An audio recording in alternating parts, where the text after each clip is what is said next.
अच्छा, ये हम ऑयल प्राइसेस के हवाले से बात की, ग्लोबल इकोनॉमी के हवाले से बात की। मैं चाह रही हूँ अब स्टॉक एक्सचेंज की सूरत-ए-हाल भी डिस्कस कर लेते हैं। स्टॉक एक्सचेंज की सूरत हाल तो चले, मैं पहले स्टॉक एक्सचेंज अभी देखूं कितने पॉइंट्स प्लस है, क्योंकि मैं खुद भी स्टॉक मार्केट में इन्वेस्ट करता हूं।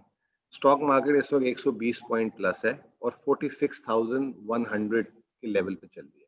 अच्छा। जब लास्ट ईयर कोरोना था, जब अप्रैल में, तो ये 27,000 की थी, 27,000 पे आ गई थी। उस वक्त अगर किसी ने स्टॉक मार्केट में 1 लाख रुपए डाला था, आज उसके वो 1,80,000 का हो गया। वाह! इससे अंदाजा लगा लें कि लोगों ने कितने नोट छापे वहां से। हुँ। ठीक है। और लेकिन अनफॉर्चुनेटली यानी वो टाइम दो पीरियड लाख लोगों के लोग लिए लकी भी साबित हो गए। हाँ, लेकिन अनफॉर्चुनेटली 2 लाख लोग जो हैं स्टॉक मार्केट में बराह रास्त इन्वेस्टमेंट करते हैं 22 करोड़ की आबादी में। और हुँ, लोग स्टॉक मार्केट से बहुत डरते हैं क्योंकि ये इतनी उतार चढ़ाव होता है इसमें। वो बेचारे जो जमा करके लाते हैं वो सब उधर ही हार जाते हैं हुँ, इनफॉर्म लोगों के सामने। जो यहाँ पे कराची के खास तौर पे जो स्मार्ट इन्वेस्टर्स हैं, वो इस तरह प्ले करते हैं कि लोगों को बहुत नुकसान होता है। लेकिन स्टॉक मार्केट जो है इस वक्त इकोनॉमी को लोग कहते हैं कि रिफ्लेक्ट नहीं कर रही। एक्चुअली स्टॉक मार्केट जो है ना, 3 साल बड़ी होती है उम्र में, या 2 साल बड़ी होती है। वो एग्जाम्पल मैं ऐसे देता हूँ हुँ, कि मेरी और आपकी उम्र अगर बराबर है, ठीक है ना, हो सकता है कि आप मेरे से 2 साल मेरे से ज्यादा स्मार्ट हो, आगे की चीजों को जल्दी देख लेती हो, ठीक है ना।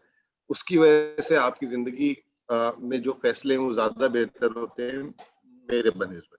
स्टॉक मार्केट आज के दिन की बात नहीं करती। अगर स्टॉक मार्केट बढ़ रही है ना, तो वो आने वाले दिनों को फोकस कर रही होती है कि 1 साल बाद क्या होगा, 6 महीने बाद क्या होगा, 2 साल बाद क्या होगा। लोग कहते हैं, अक्सर लोग मुझे पकड़ लेते हैं, आप लोग स्टॉक ब्रोकर झूठ बोलते हैं, हमें खाने के लाले हैं, हमारे कारोबार को नुकसान हो रहा है, ये हो रहा है, वो हो रहा है। लेकिन जो है स्टॉक मार्केट बढ़ रही है तो ये जुआ हो रहा है यहाँ पे। लेकिन actually stock market factor in करी होती है आने वाले दिनों को। हुँ, इसी तरीके से जब हर आदमी बड़ा खुशहाल होता है हुँ, और आम आदमी भी खुशहाल होता है, स्टॉक मार्केट हम देख रहे होते गिर रही होती है। सही। स्टॉक मार्केट देख रही होती है 1 साल बाद मुल्क में इलेक्शन होंगे, खसारा बढ़ जाएगा, आईएमएफ प्रोग्राम आएगा तो शरह सूद बढ़ा देगी, तो स्टॉक मार्केट गिर रही होती है। तो स्टॉक मार्केट इज अ, जिसे कहते हैं ना, प्रिडिक्टिंग पावर होती है स्टॉक मार्केट पर, फोकास्ट कर रही होती है चीजों। आजकल बहुत अच्छी है, इसका मतलब ये है कि वो आने वाले दिनों में मैशत स्टॉक मार्केट अच्छी देख रही है। और मैं खुद भी देख रहा हूँ, मैंने आपको लास्ट टाइम बताया था और उसके एक आध दिन बाद हो भी गया। मैं कह रहा था 4 से 5% इस साल ग्रोथ आएगी, ठीक है। और अब मूडीज ने भी फोकस कर दी है, लेकिन वो 2022 की कह रही है। हुँ, मेरे ख्याल से 2022 में 21 में आएगी और 22 में 6 से 7% आएगी। ये मैं आपके इसमें प्रोग्राम में ब्रेकिंग न्यूज दे रहा ये हूँ। तो आपने प्रेडिक्शन दी गवर्नमेंट को भी नहीं है। पता। होता क्या है अब मैं ये जानना चाह रही हूँ आपसे कि पाकिस्तान की बात करें तो अभी हमारी प्रेफ़रेंस क्या होनी चाहिए और क्या है? देखें, अगर शिकायतें नहीं सुननी, मतलब आपके घर में जो काम वाला हो, आ, आपके ऑफिस में कोई कुलीग हो, हुँ, तो अगर शिकायतें नहीं सुननी तो पाकिस्तान को 6% से ऊपर ग्रो करना चाहिए। 6% से ऊपर, क्योंकि देखिए हमारी आबादी लगभग 1.5-2% बढ़ती है। अगर हम 2% से ग्रो करेंगे तो उतनी आबादी बढ़ी है ना, लोग अमीर होंगे इन पर गरीब ज्यादा हो जाएंगे। ठीक है ना। We need to have a number 6% plus for sustain अगले 10, 12, 15 सालों में। अगर हमने तरक्की पजीर से तरक्की याफ्ता मुल्क बनना है, लोगों के रोजगार के मसले हल करने हैं, लोगों की जेबों के मसले हल करने हैं, तो we need to have this number. But होता क्या है कि हमारे 5 साल जो एक हुकूमत के होते हैं, पहले 2 साल कम होते हैं, फिर अगले 2-3 साल सही होते हैं, फिर हम वापस भर जाते हैं। तो हुँ, उसकी वजह ये होती है कि हमारी सियासी हुकूमतें जो हैं इलेक्शन जीतने के लिए फिर ऐसी हरकतें करती हैं कि जिसकी वजह से मीशत का जो है मीशत बैठ जाती है। अभी इमरान खान की हुकूमत ने एक बेस सेट कर दिया और मैं समझता हूँ लॉन्चिंग पैड पे आ चुके हैं। हुँ, लॉन्चिंग पैड पे आ गए, लेकिन अगर इनको इलेक्शन की पड़ गई हुँ, और पुरानी हुकूमतों की तरह गलती कर दी, तो हमारा साल 1.5 साल तो अच्छा गुजर जाएगा मुल्क का, बिल्कुल। फिर हम परेशान हो जाएंगे। तो अभी इनका भी टेस्ट टाइम है, लेकिन सो फार दे आर डूइंग गुड। मतलब आप कह रहे हैं कि government is doing good efforts और होपफुली हमारी जो इकोनॉमी है, उनकी जो एफर्ट्स हैं स्टेबलाइज़ेशन की तरफ, वो बेहतर जा रहे हैं।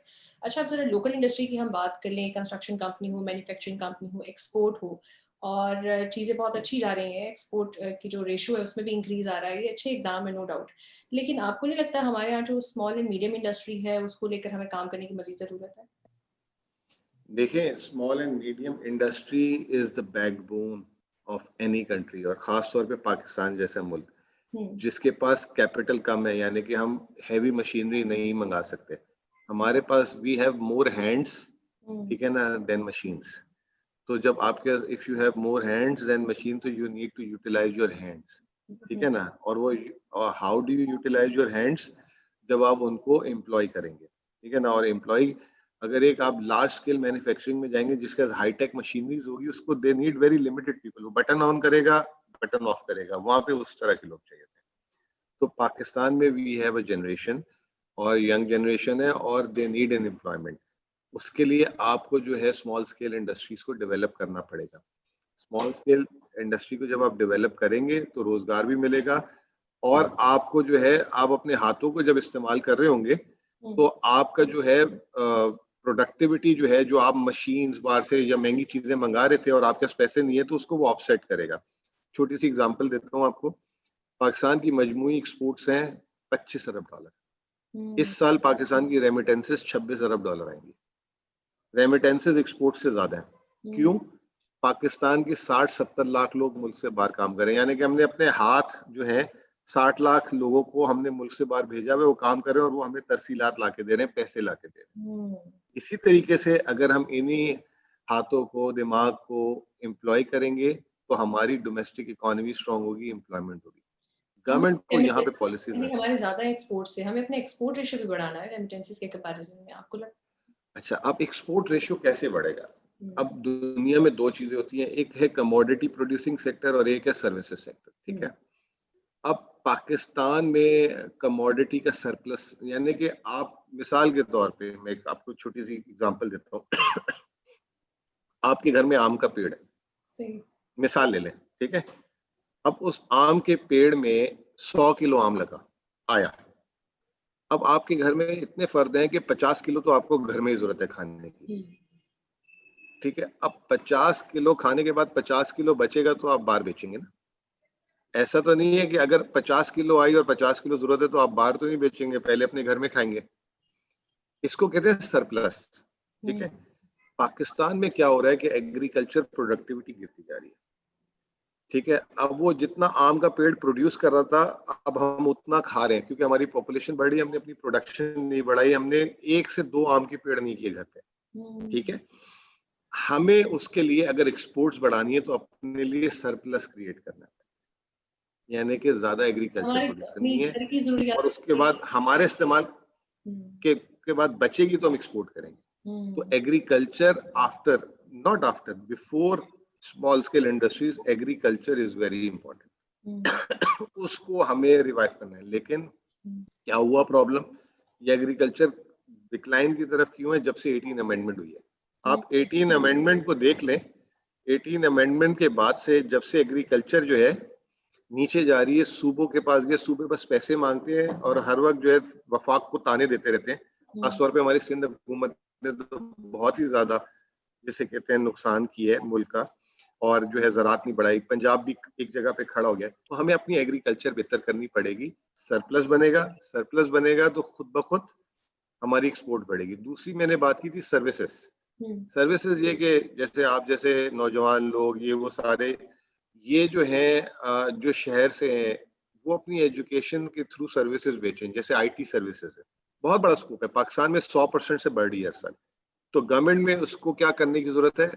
आईटी पार्क्स बनाए हर शहर में, ठीक है ना। टेक्नोलॉजी को सस्ता करें, इंटरनेट को सस्ता करें, ठीक है, और उसको में एक्सेस टू टेक्नोलॉजी दें।